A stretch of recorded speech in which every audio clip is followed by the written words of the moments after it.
Every meeting we have to discuss Myton and Myton's needs brings a large number of Portakabin colleagues so that all questions can be answered, so all avenues can be explored. So once the meeting's done, I do genuinely feel like we've really wrung out everything we need to. We're not then leaving the meeting with unanswered questions.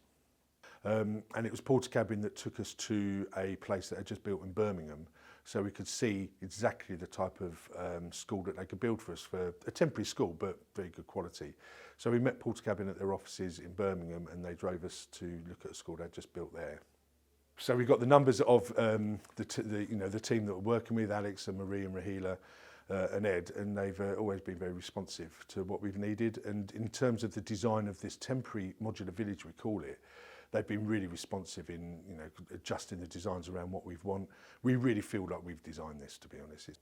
So I think Portakabin brought to the project excellent project management skills. They knew exactly what they were doing, and they were very organised, and they were very quick in their response to identify the emergency accommodation.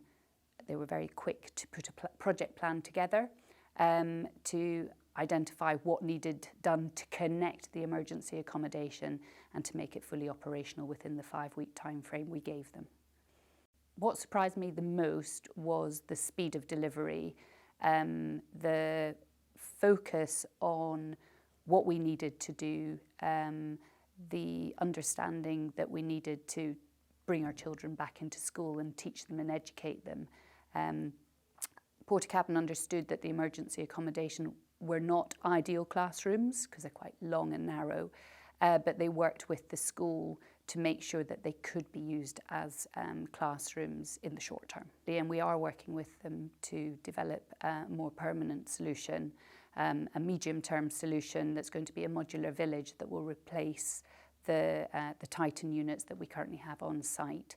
And we anticipate that modular village will be with us probably for about 3 to 5 years, whilst we work with the Department for Education to identify a long-term solution.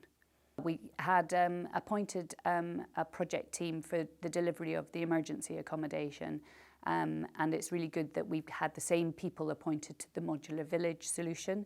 So they know the school, they understand how to work within a school environment and the constraints that imposes, and they know us, Andy and myself, and the site team, so they can work with us efficiently and effectively. From the first site visit, obviously we had a face-to-face visit with them. That was our first contact, and working with the school and the DfE have been great. They've been very supportive. We've had constant face-to-face meetings, online meetings, and also on-site meetings with them, just to build that relationship with them, and especially now with this phase 3 project that's coming across, I feel like the relationship has grown and continues to grow, just to make sure that we can get these students out of this emergency block and into a more temporary solution. So we managed to build a really good relationship with Myton School and the DfE. This is one of the first schemes that we delivered. So in order to kind of develop that, we had plenty of face-to-face meetings, both on site, measuring stuff.